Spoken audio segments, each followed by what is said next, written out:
I'm guessing it's on now, right?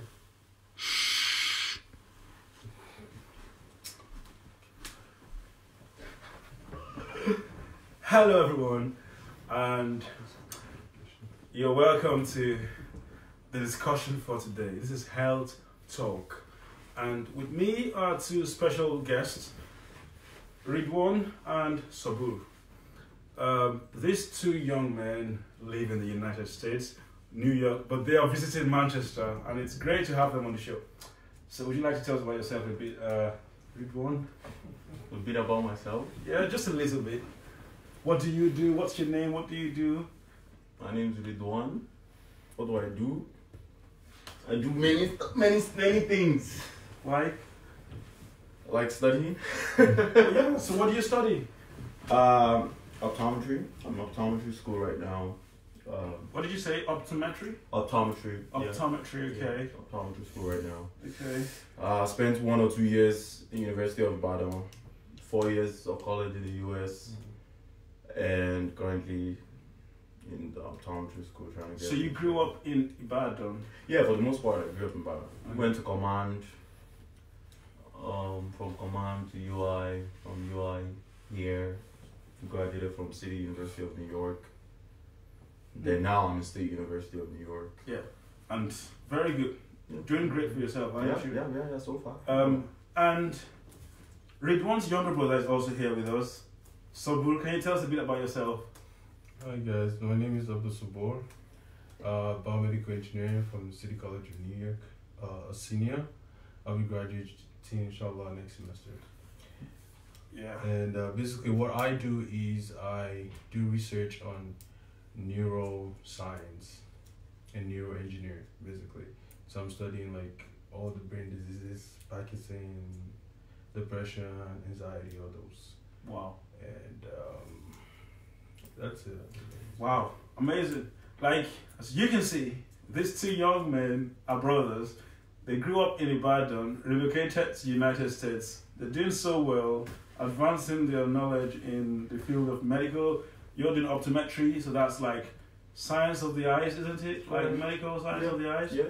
And of course, Sobur is doing biomedical engineering, which is giving engineering solutions to medical problems.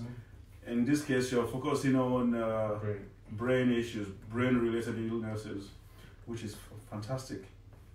It's amazing because I met both of you for the first time in 2010, kind of, when your mom came to drop you guys in UI Mosque.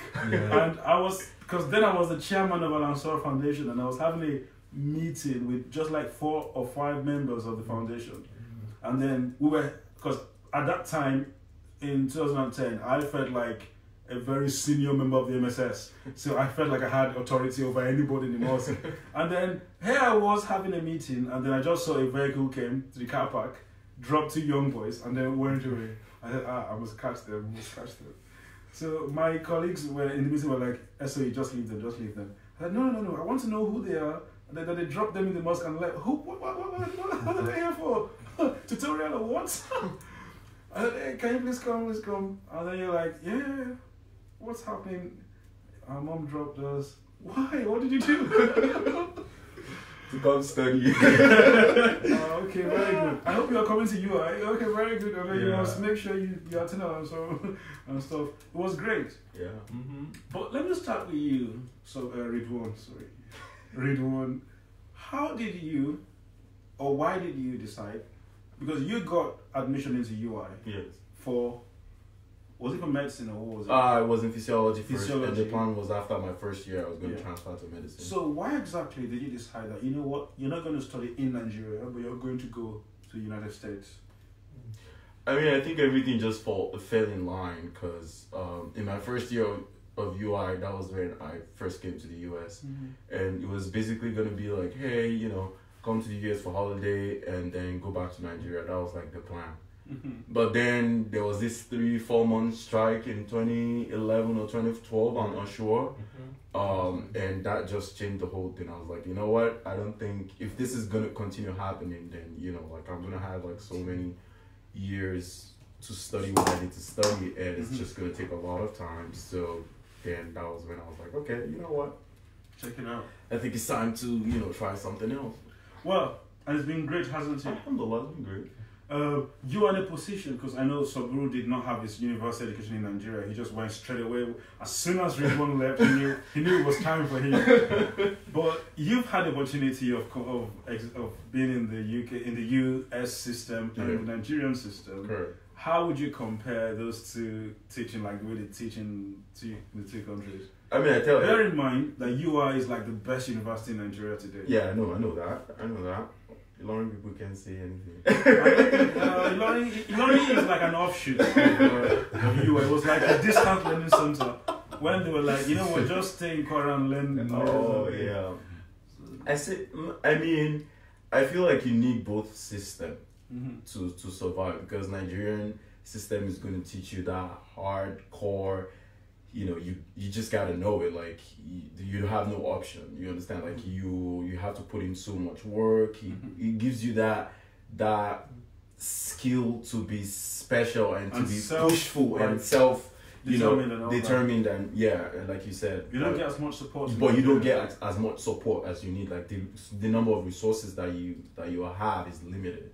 That's the way I see it. But then compared to the US, then it's the opposite, because you see there's a lot of resources, and it's just you don't kind of see people having that motivation to actually push for greater heights. So I think you need a combination of both of them. So in other words, in a nutshell, if Nigeria can have as much resources as those in the US, we can do a lot better. Oh my God! Wow, that's amazing. I'll go to Sobur very quickly. Now, you're studying biomedical engineering. That's your passion. That's your field. Yeah. What can you do with that to help the medical sector in Nigeria? Like, what do you think a role like that? Because not many people are doing that course in Nigeria, obviously. So it turns out that maybe only a few people like you who are doing the course can help if you're going to come down to Nigeria. Or if you just want to stay back in the US, then we would never get to benefit from it. So what can you do?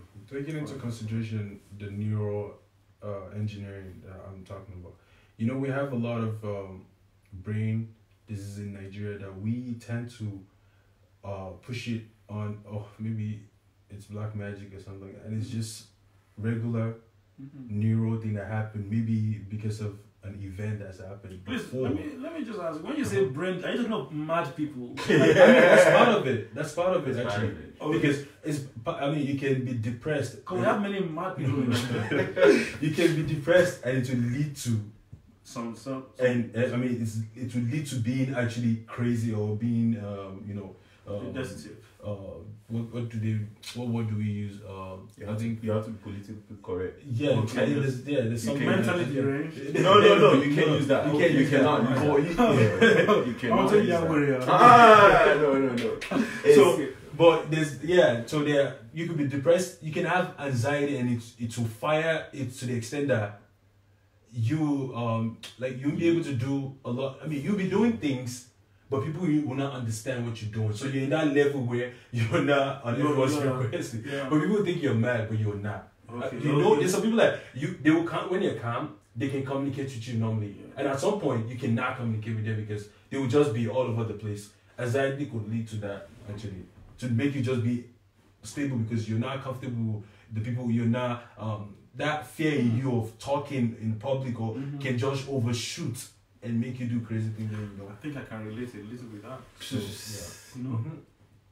So, engineering, do you have plans, what you can do eventually at the end of your course, and when you really want to give back to the community? What can Nigerians expect from a young man like you? Okay, so I have a few plans. Okay. Which I'm not sure the route yet, but the first plan is to at least get this place where the people that they think they are mad, or the people that think they're crazy, or those type of people that at times you have family members that just on and off. Yeah, you just can't understand them. You can't understand them.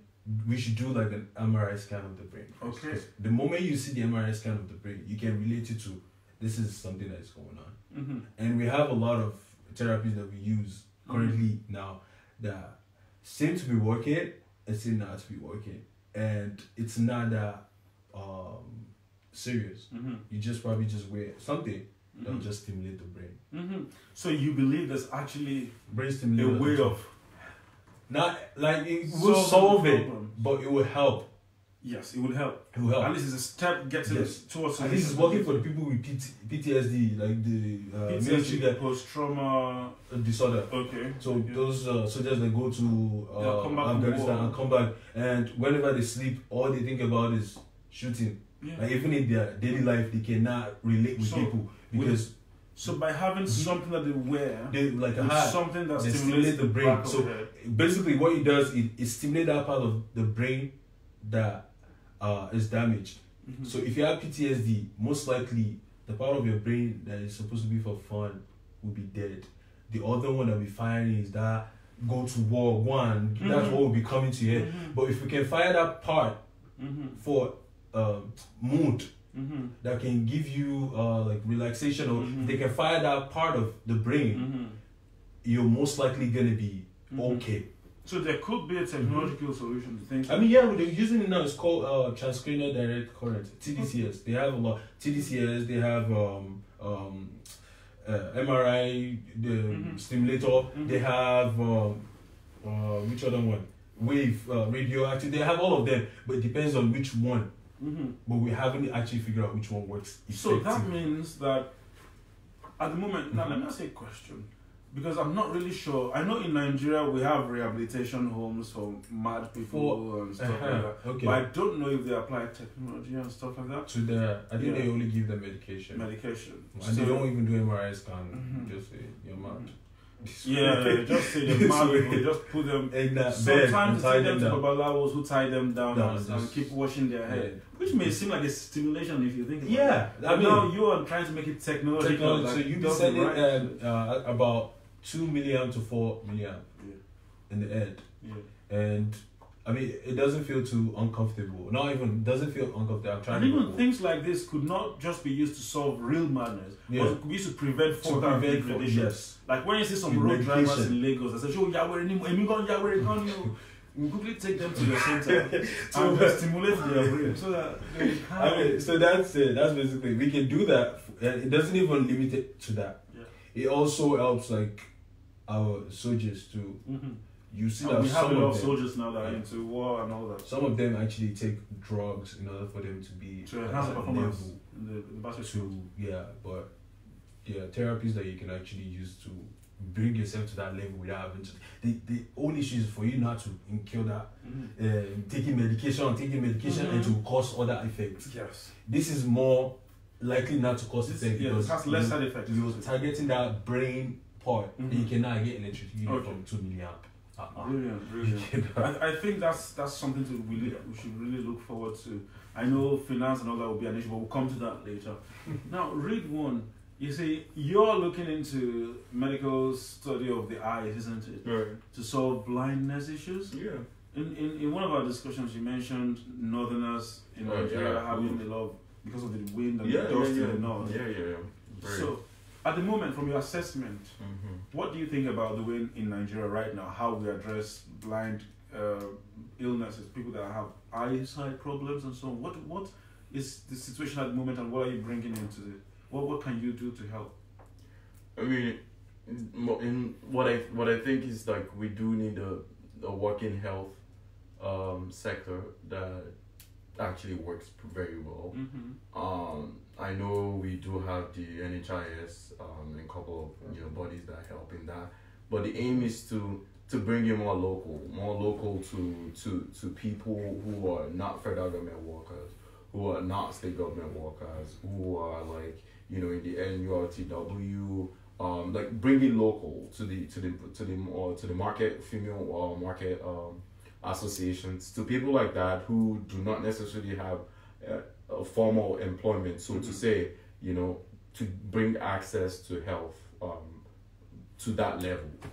That would be the general aim, But in order to do that, it's a lot of work because it has to be some sort of collaboration between hospitals, between clinics, and between the government, such that kind of system that we've seen work in so many other countries can be implemented in Nigeria.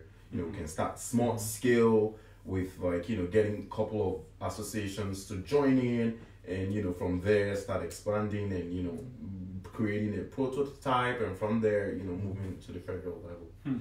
Now in this sort of solution or design that you're talking about now, you're going to need input from, and not just input, but interest and determination from the government, from the local bodies, from the clinics that are supposed to be providing this support and everything. Now, how can you alone get all these people to work together? Because obviously someone somewhere thought about things like this and said, you know what, let's create the NHIS. But then the NHIS is now, right now, I'll be honest with you, right now in Nigeria, go and find out. The NHIS is supposed to be under the Ministry of Health, but at the moment, the president is directly dealing with the NHIS because he appointed the NHIS secretary. The board of the NHIS have said, suspend that man, and the president has said, no, you can't suspend him because I appointed him. So there is so much division in the health sector that there's no way people can work together. Hospitals are also on that issue. They are not. If you give them NHIS money right now, they'll use that money to do something else and not to buy the equipment to treat people that they're supposed to treat. So how would you help, or how can you mobilize that kind of reorientation for people to just wake up and say, you know what, we need to improve our sector, and it's down to us. Yeah.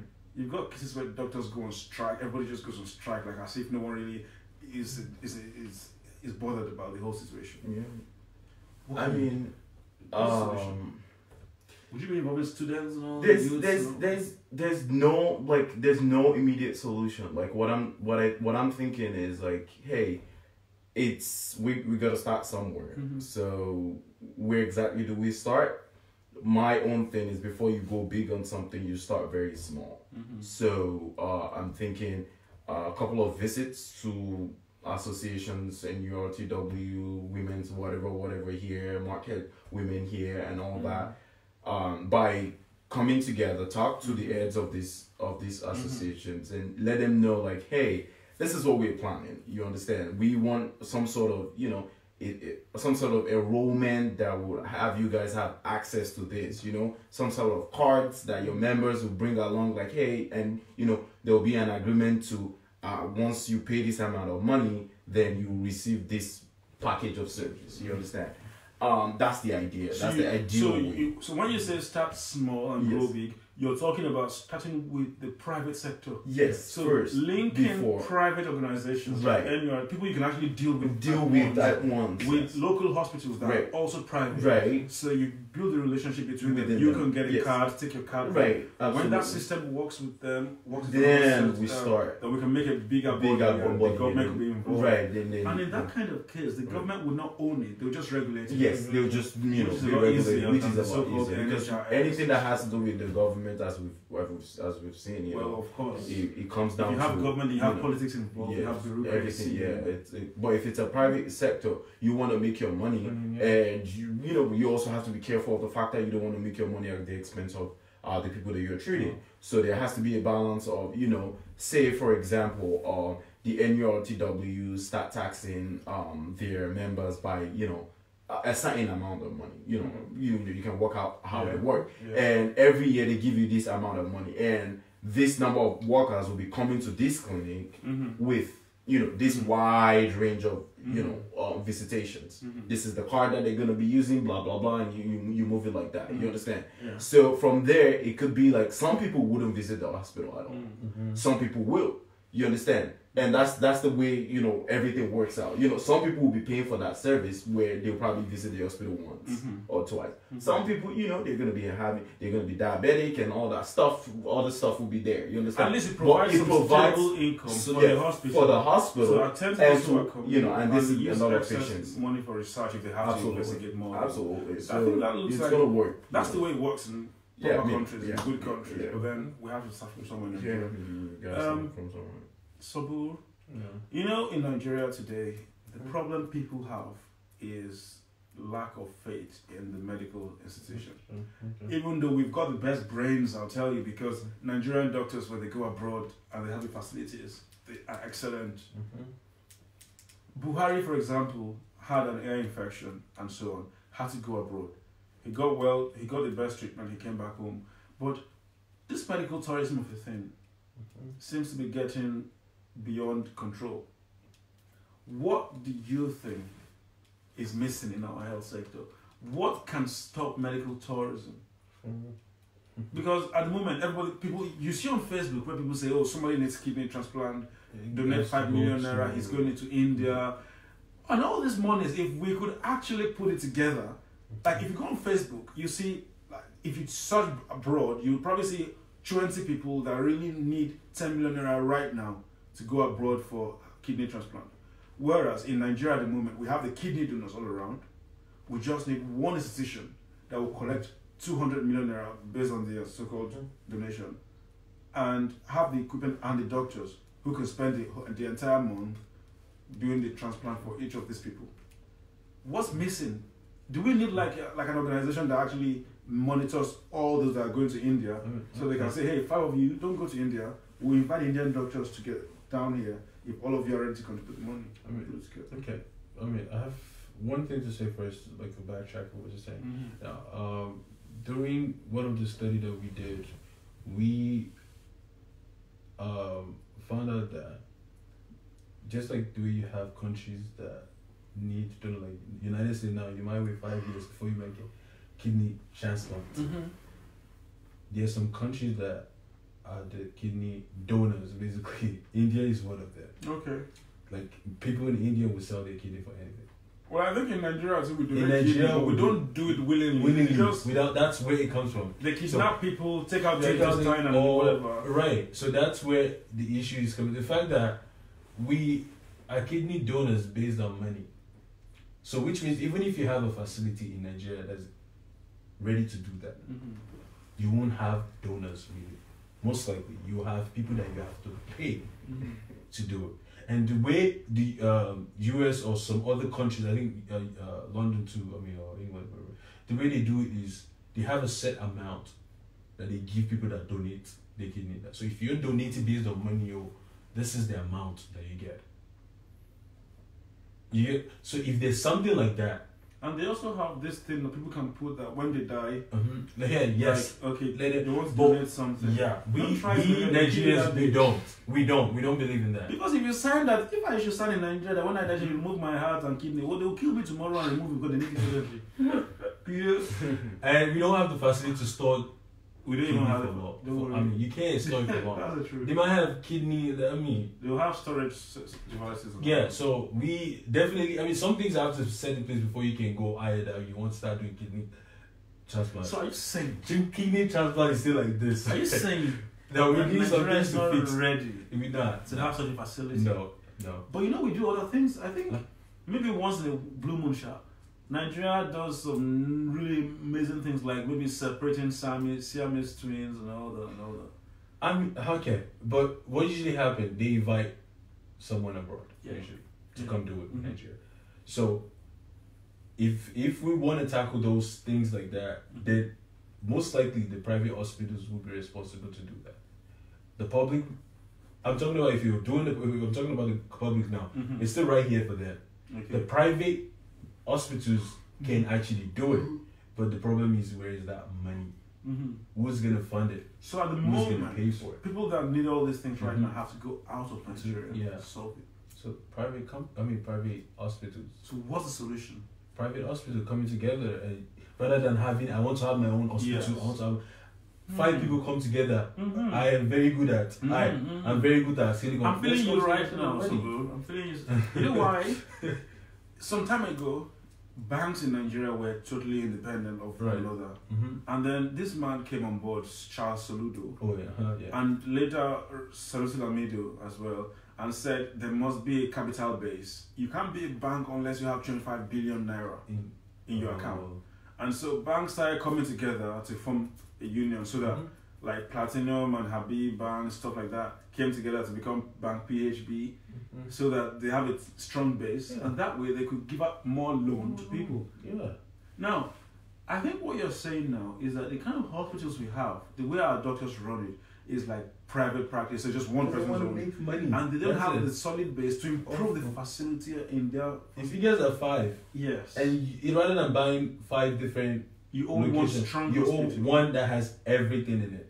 And So I agree with you because the the funny health thing, plan will work. because the funny thing is that when Nigerians say they're going abroad for medical treatment, they're actually not going to government hospitals in abroad. They're going to private hospitals that are very well equipped. Right. And that's true. That's very true. I totally agree with you. And Now, Ridwan, medical students in Nigeria, what role do they have to play community-wise? Oh yeah. Because you they got a lot of work. have communities where there are Oh, hospitals, and for example, we have in Oyo State school of hygiene. Yeah. We have school of nursing Yeah. and all that. Yeah. But the environment is still like you don't have anybody that is even versed in such aspects. Yeah. Like you still see litter on the road, no one cleans, people don't really clean their places and so on. What role do educated students have? I think they got a lot of work to do. Like, one of the things that I've seen that has died down over the years is, it was strange, learning about volunteering in the U.S. because, like, volunteering was something that it wasn't what you do all the time in Nigeria. Like, I'm talking for my case now. What I did, in Nigeria. So then, you find out that people are here. They volunteer during the controversial confirmation of Justice Kavanaugh, the recent justice that was added by President Trump. One of the things that he does is, as a Supreme Court judge, he would go to one of the pantries in his community and serve food. So the volunteering starts from like Well, I would volunteer. high school. I would volunteer. I would go there and eat food. It starts from like high school all the way to college. Like you see, they'll ask you, And like, there's what do you reward do? for And it, there's right? reward Because because when you submit your CV and you say you're a volunteer, you've done this and that volunteer, appreciate you get a it. job. Yes. But in Nigeria, they'll be like, I please, don't please, understand. please, Like please. I don't understand why. Because what I'm thinking is, the Medical Student Association and so many of those things should have things like that, like outreach where they programs. educate people on. I know they do it, but I'm just saying it has to be a collective effort. School of Nursing has to be doing it in order for everyone to be able to touch lives. You know what I mean? It's like Baylights did some sort of visitation, or they brought in all like local market women, or went to the market to talk to each one of them about whatever topic it was, or they decided to pay some advocation on the radio to give people some sort of things like that. Yes. That amount of radio is right there. Like a lot of people listen to it. Because how much is it gonna take for UI student to have a 15-minute talk on hey, this is how to help yourself with communicable diseases. This is how to help yourself in this. This is, you know what I mean? You can volunteer. It's so many opportunities. I don't know why we don't think about it, or why it doesn't. I'm glad this discussion is coming up now, because hopefully students can begin to think outside the box and say, okay, it's our whole week, or it's our departmental week today. This week, let's not do it in-house. Right. Let's do it outside. Let's reach out to people outside, teach them about what we do and stuff like that. So, Sobur, in your own case, like, have you ever been involved in any volunteerism works within the US or outside the US and things like that? Within the US, yes, I do a lot of volunteer works. I've taught computer class for seniors because they don't get to see anybody to come visit them, so I teach computer class. I've actually taught students adults students in writing GRE, SATs, all those things like that. But one thing I would say, adding to what Ridwan said, is, and commenting on one of the things you said in terms of like environment hygiene. Some of my middle school students, their volunteer work is basically to clean one area. Because since they don't have much experience to do, so they just take them, clean this area, and that's what the school will do. So this area, every Saturday we come together and we clean it. They do that, or go to the beach, all the glass and everything they tune out. They go over there, they clean it out. You learn without, and you don't have to go to this person that we're coming to do. You don't have to. Just you within yourself. This school, This is what we want. This is our goal for the year. That every Saturday we will clean this area. No matter we don't care about the people that are pouring things on the floor. About to clean them, no, you want to download. Just do it. There's a point where people that want to drop things down will be like, more dirty people now. And before the next week, this place looks sparkling clean, and you won't feel ashamed to drop something on the floor too. You don't have to tell people to separate plastic. Or your sense will tell you, this is not right. I did this yesterday. I did this the other day, and I'm coming again today, and it's super clean. I should look for the next waste bin and put my thing. That's why Nigerians behave themselves so well when they travel outside Nigeria, because they can easily adjust. When they see a clean community, they know how to maintain it well. But then it's difficult to start. For Nigerians, someone has to just start it. Now, we're going to round this discussion off now, because I can see your phone has been beeping. Like, you've got too many people calling. But the truth is, now, you guys live in the US. Correct. Do you think at some point you would be returning to Nigeria to implement some of these things? Or would you stay in the US for the rest of your lives, not bothered about Nigeria? You want to go for it? But for me, I intend to return. To contribute something? Would you return fully, or you just be coming and going? Coming and going. Why? Because if you're someone that wants to... No, listen to my argument. Okay. I mean, from my own point of view, if you're someone that wants to implement something in Nigeria, you must be halfway. You shouldn't be fully in the system. You should be in the system. Why? Because you except you have the full capital at hand to start. But if it's something that you have to be, investing, you do need to be working with the dollar, naira, $10 and bringing it in. Because if you're just saying out there that it will work, I will invite this person, I will do this, then you're as good as the people that are in Nigeria waiting for the change to happen rather than actually doing it. That's my I don't know if it's I don't know. Well, to be honest, I don't have the intention of going back to Nigeria, and I think you've been putting your hand down. I don't have the intention of going back to Nigeria, at least fully. I do not. Why?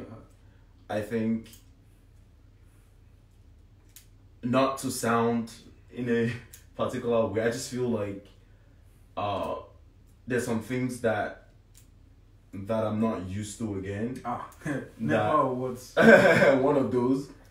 It's just, like, I don't know how I'll function in terms of, okay, so let me give you an example.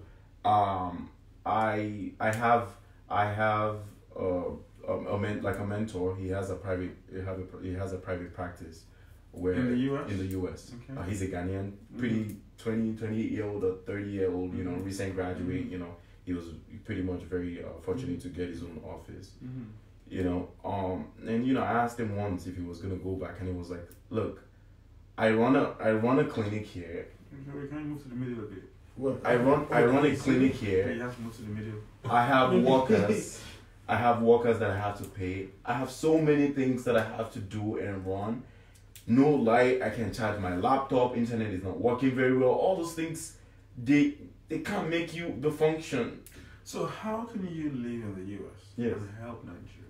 Of course, like through foundation, through collaborating with like doctors in Nigeria to buy into their clinic, invest in their clinic with equipment. But my point is, it's not like I wouldn't invest intellectually or things like that. But to move back, like, would you visit? Yeah, of course, you visit. And I think it's almost the same thing as Sobur. Yeah. I mean, but I just want to state the fact that moving back is just like.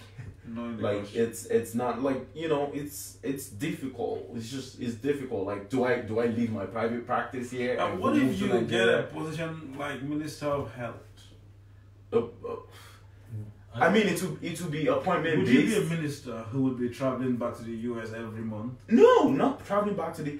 See, like it's if it's very difficult. I have to assess the situation. If I get that kind of position, you know, it has to be like, hey, do I have to hire another doctor who's gonna sit in my place in my private practice that I own while I'm away on national duty, so to say, and once I'm done, you know, come back to my practice, you know. That time, but the money was sort of coming from above. So you cannot fully function on government money. Now, this is the final question here, and it's for both of you. Now, if I become president... there we go. If I become president, and I say, okay, between the two of you, I have a position called the Minister of Health, and I want both of you to decide who should be the Minister of Health. I don't want Minister of Health. No, honestly, I don't want Minister of Health. You know why I don't want Minister of Health? Why? I would rather be a contracting... or something, a resource, right? Or be, if there's something that has to do with like not minister or something, health and technology. Well, of course, yes. Yeah, I don't know, but no, not minister of health. Okay. I'll take you up on that. I'll take you up on that. I can't bear the fact that you have to deal with the government. Well, you'll be the government. You'll be the government. I have to deal with the people above. The bureaucracy. I just don't like it. Because if you're the minister, I would say anything health stops at your desk. And you'll be the one to make sure things run smooth under you. And now that's the problem, because civil service under you might be so watertight. Things might not even get to your doorstep. Like the moment the paper or petition or anything comes to the secretary at the office there, they will just divert to the director somewhere, and that person will say the minister has said papers like this should not be submitted to him. That's it. And you would not get to know that. Right. And that's how government doesn't work. Right. And once people... But if you have... once people know that you're happy to attend to these things, they will not let it get to you. Okay. Now, at this point, we have come to the end of this discussion. Yes. And do you have any final words, Ridwan, for Nigerian students, students who are studying medicine, or Nigerian graduates who are looking for jobs as medical students, medical graduates, and so on? I think... because many of them want to go to the US to study medicine. That's right. What do you have to say to them? My honest opinion is that we are very smart people. You need to look at them. And we can achieve whatever we put our minds on as Nigerians that we can do if we put our minds on it. Now, should they go to the US and study? I mean, go anywhere, get the information anywhere. Like the US is not the top in health. There's beautiful and like resourceful universities of medicine in Australia. They're really good. Are you just places. Trying to send them out of the US so they don't have to No, not necessarily, at least now that Trump is there, but bearing that. But the point is that we all have to we have to get that intellectual capacity first, that idea of seeing what others are doing that works well for them. So what can then people we can do all implement it to get admission or to get themselves out of Nigeria to study medicine? In the US, maybe in the US. In the US, what I know about the US is for them is that after you're graduating and you're done with your housemanship or in Nigeria, then you gotta write your step 1 and step 2 and step 3. These exams? These are exams, usually tough exams that people usually do not pass because there's a certain way that they've taught their students here that you necessarily weren't exposed to. So you have to like prepare hard for it. Step 1 and 2 is usually more how do I put it? It's more of your like your basic science and stuff like that. Your step 3 is like your practical that you actually have to come over to the US to do. So you are working on finishing with a PhD in your course, right? Yes. Now, in how many years will that be? Like, in how many years' time will you have a PhD? Well, the aim is to be able to do 3 things: be able to see patients, do research, and also teach. Yeah. So in order to do that, it would require me to also get an additional PhD with it. So right now it's just to get a master's along with the professional degree right now. But once I graduate, then I'll do like a combined residency and PhD where, you know, I'm a resident like in 50% of the time, but I'm also in lab because I'm really interested in like diseases that affect African Americans, especially glaucoma, which is very prevalent in Nigeria also. It's a basically a black man eye disease. Like almost anyone you see, first time any doctor evaluates it, they're like, ooh, we need to like screen you for glaucoma. That's the first thing they'll say to any black person. So I want to know why, I want to know what's going on, what's the genetics around that. So, you know, that's my interest. So if I'm going to do that research, you know, that means taking it further to a PhD level. You know, that'll be useful to help. God willing, inshallah. So, Sobur, on a final thought as well, what was the question I asked you? What's the question you asked me? Moderator, you just forgot. Well, you wanted to know like what the final thing was like coming in here, medical students in Nigeria, like how do they apply here? That was the question you had. Yeah, I have a different question for you, Sobur. Yeah. Now, people want to study abroad, right? I know you haven't studied medicine in Nigeria, but you studied in the US. That's where you are. Do you think people should actually try to go abroad to study? Or do you think they should? That's kind of tough. Yes.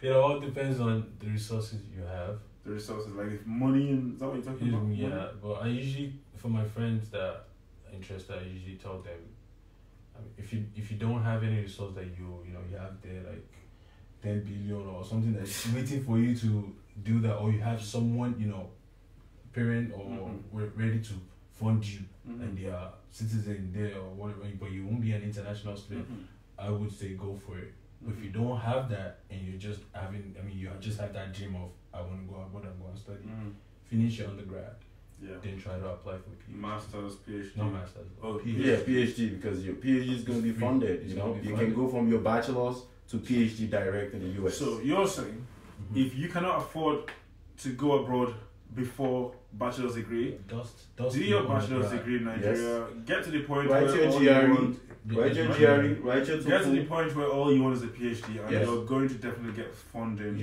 from the US. And you don't have to pay a dime.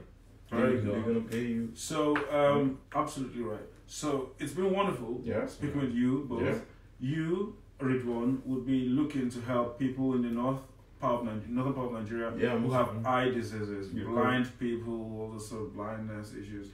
While Sobur's case is very simple. As soon as Sobur is ready, he's going to just create a center where all the mad people can just... Mad people. He's going to give them things they can wear on their head and it will stimulate them. The only problem is they will remove that thing very quick. I don't know about that. So you have to tie their hands. No, it depends. Depends on... It depends on, like right now we have one and you just stick it to your forehead. Yeah, just your forehead. It's like a patch. And they won't remove it. Yeah.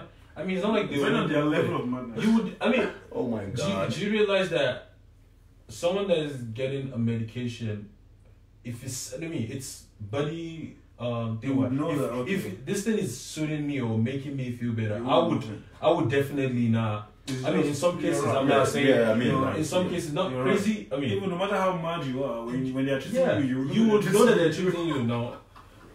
It's very interesting. This is amazing. So nice speaking with you both. Thank you so much for offering to be on the show. Thank you. And we look forward. You know, like how so many years ago I met you guys dropped in UI, and then I spoke with you. And now today you can where you are, and then maybe in some more years time. Yeah, you never know. You guys will have a president. I'll be talking to a president, right? A president already, man. We don't know. Youngest Nigerian president. You know what I mean? Yeah, we never know. So it's good. At this point, guys, I just want you to have a deep thought about everything you've heard today. Think about how Nigeria can actually go to the next level. I know you've got people in power today who say, well, we're taking you to the next level.